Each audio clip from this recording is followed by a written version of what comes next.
For today's discussion, we will learn about language universals and its importance, semantic universals, and the use of the set of universal principles in pronoun systems. These are the objectives for today's discussion. First, to determine what is language universals, typology and semantic universals and its importance. Second, to explain the universal rules or principles that govern at all levels of language structure. And lastly, to infer the salient characteristics of all universals based on its most common patterns. The world's languages are diverse in nature. The various languages of the world are structured according to many different patterns. Underlying the great diversity of the world's languages, universal principles are at play at all levels of language structure, in phonology, morphology, syntax, and semantics. But in spite of the diversity of language, the world's languages still have a lot in common or share some or similar characteristics, as there are basic principles that govern the structure of all languages. For example, in French, Italian, and English languages, they follow the basic structure of the clause or the simple sentence that is SVO pattern, in which S stands for the subject, V stands for the verb, and O stands for the direct object. So the subject comes before the verb and the verb comes before the direct object. And these are the examples. In French, we have the sentence, Husband fait a manager la place. That is, in English translation, Husband redesigned the square. So husband becomes the subject, redesigned becomes the verb, and the square becomes the object. So husband redesigned what? So it answers the question what, that is the square. In Italian sentence, we have Keplero modificò la teoria di Copernico, in which in English translation it becomes Kepler modified Copernicus's theory. So Kepler now is the subject, modified is the verb, and Kepler modified what? The Copernicus's theory, which is the direct object. On the other hand, in Japanese and Persian languages, both the subject and the direct object occur before the verb, in which they follow the SOV pattern. S stands for the subject, O stands for the object, and V stands for the verb. For example, in the Japanese sentence, Sunohibiga inoo korisita. That means that snake the dog killed. Snake is the subject, the dog is the object, and killed is the verb. So if we try to transform the sentence into SVO pattern, it becomes that snake killed the dog. Another example is in Persian sentence, we have Ali Kitabara Mibared. So in English, that is Ali the books is carrying. So Ali is the subject, the books is the object, and the verb is carrying. So in English or in SVO pattern, that is Ali is carrying the books. So as you can see, even if they follow different patterns of sentences, the first is SVO and the second one is SOV pattern structure, but the idea or the concept or the meaning is just the same. So that's the essence of language universals. Now, what do you mean by language universals? Language universals are statements of what is possible and impossible in languages. It also aims to formulate universal rules or principles by themselves, and it also follows distributional patterns and tendencies, like in most languages they follow SVO, SOV, or VSO type sentence pattern. Now, why do we need to uncover universals? The study of language universals underscores the unity underlying the enormous variety of languages found in the world. Language universals are also important to our understanding of the brain and of the principles that govern interpersonal communication in all cultures. As we all know that interpersonal communication is the way we communicate with others, And so we developed not a single language that is spoken and understood by everybody, but more than 6,000 different languages in which each of the language is complex and sophisticated. Let's proceed to language types. A prerequisite to the study of universals is a thorough understanding of the variety found among the world's languages. Typology means the study of types or the classification of objects into types. Language typology focuses on classifying languages according to their structural characteristics. For example, English, French, and Japanese languages have both voiced and voiceless stops in their phonemic inventories, while in Mandarin Chinese, Korean, and Tahitian languages have only voiceless stops.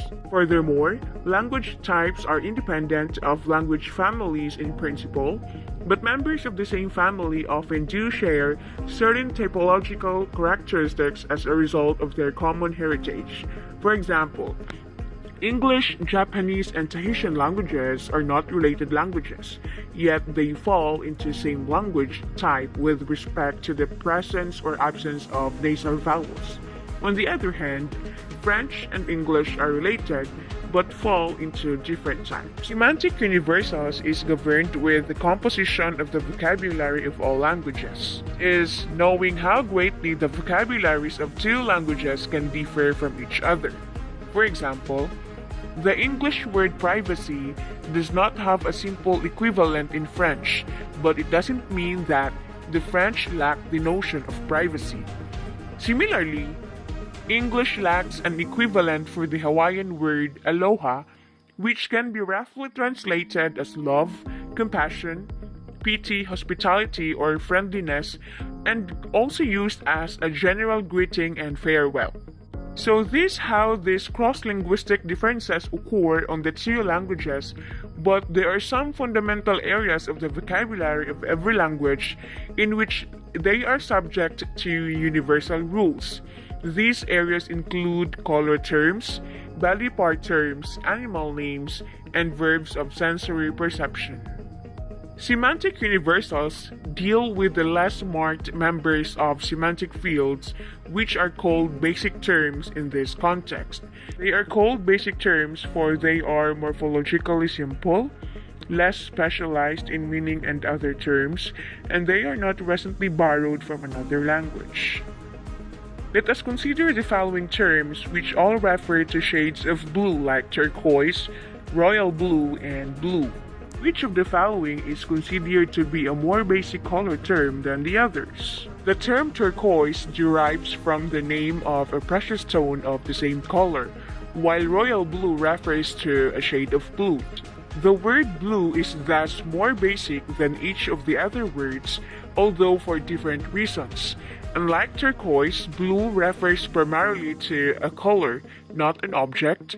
Unlike royal blue, blue is simple and modified term. The combination of these characteristics makes blue a less marked, more basic color term than the other. So semantic universals deal with terms like blue and not with the terms like turquoise and royal blue. The variations in pronoun systems are governed by a set of universal rules. To discover these universals, we need to establish a typology of pronoun systems. These principles are as follows. First, systems with singular and plural forms like in English and Spanish languages. Second, systems lacking inclusive or exclusive distinction in first-person plural. Third, systems with singular, dual, and plural forms. Fourth, systems with singular, dual, trial, and plural forms. And lastly, systems with inclusive or exclusive distinction in first-person plural.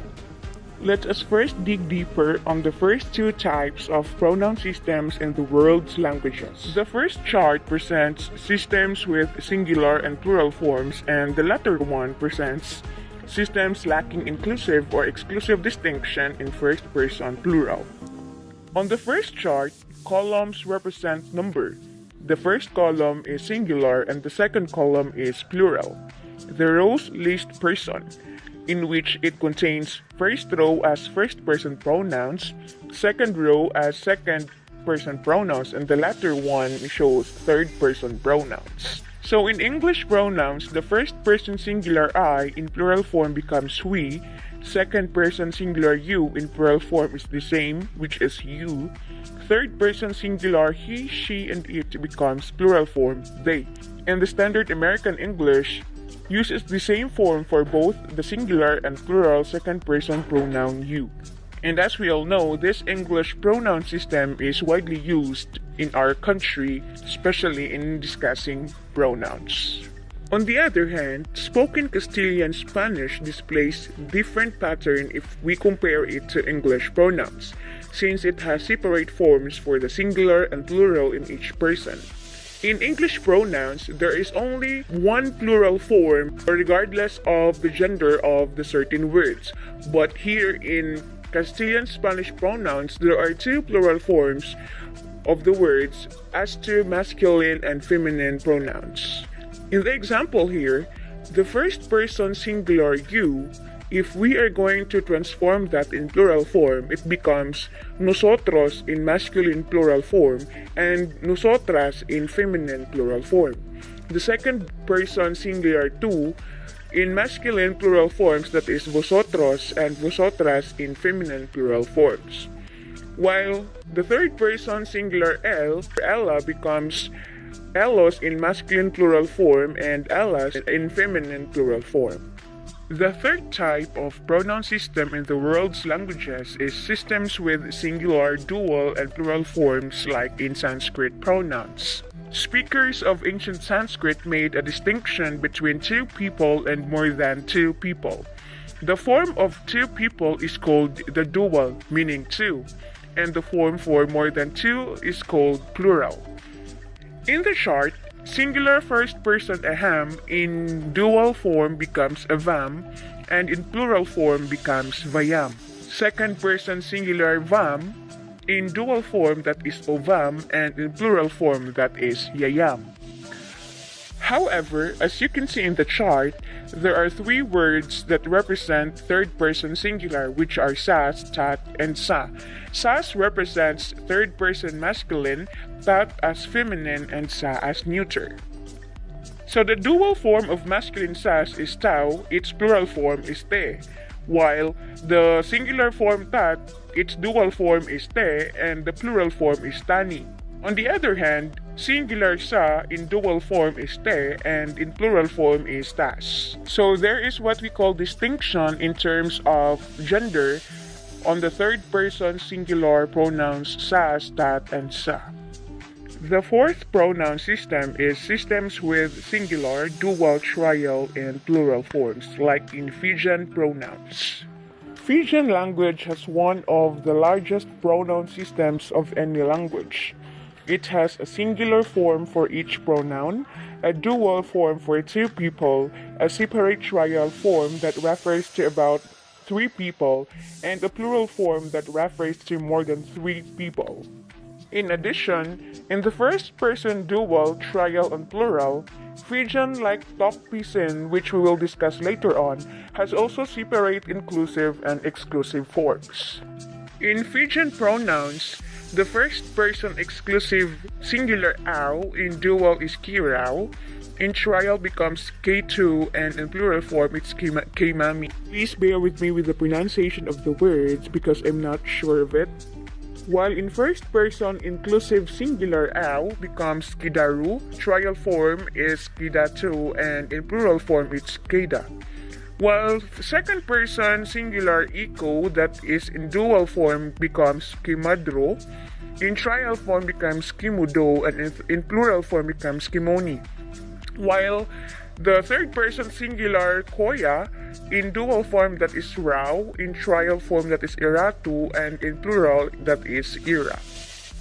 The last pronoun system is systems with inclusive or exclusive distinction in first person plural.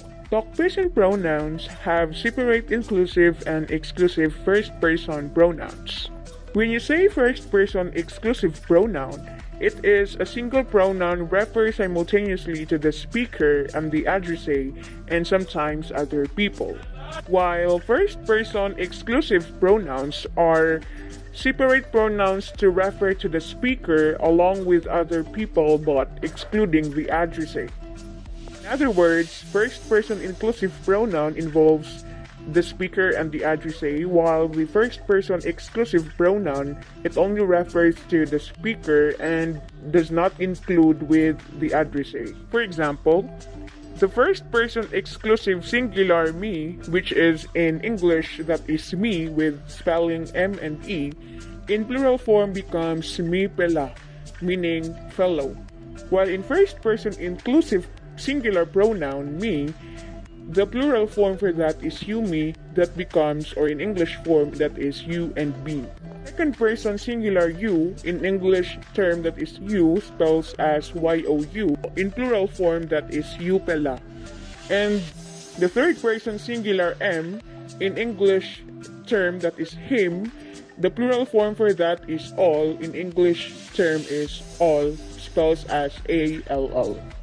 Therefore, all the world's languages have distinct first and second person pronouns, and most languages have third person pronouns, inclusive first person pronouns, and exclusive first person pronouns. As a summary, these are some of the universal rules that occur as we discussed the 5 pronoun systems a while ago. First, all languages have at least first person and second person pronouns. Second, if a language has singular and dual forms, then it will also have plural forms. Third, if a language has singular, dual, and trial forms, then it will also have plural forms. And the last one, if a language makes an inclusive or exclusive distinction in its pronoun system, it will make it in the first person. In contrast, these are some types of pronoun systems that do not occur in the universal principle. First, systems lacking first person and second person pronouns. Second, systems with singular and dual forms but no plural forms. Third, systems with singular, dual, and trial forms but no plural forms. And lastly, systems that make an inclusive or exclusive distinction but not in the first person, just like it's somehow illogical impossibility. Therefore, it is very important to know that semantic typologies and universals do not represent a measure of complexity in language or culture. We can infer from these differences that some categories are more salient in some cultures than in others. On the other hand, we can also see that the pronoun system of English is one of the most restricted systems in the world. And despite of these differences across all languages, this does not mean that some languages are richer or better or more developed than others. Though the world's languages are diverse in nature, still, what is very important is to know its underlying commonalities or similarities with each other, and that's what we call language universals. Thank you so much for listening, and please don't forget to like and subscribe to my YouTube channel. Thank you and God bless.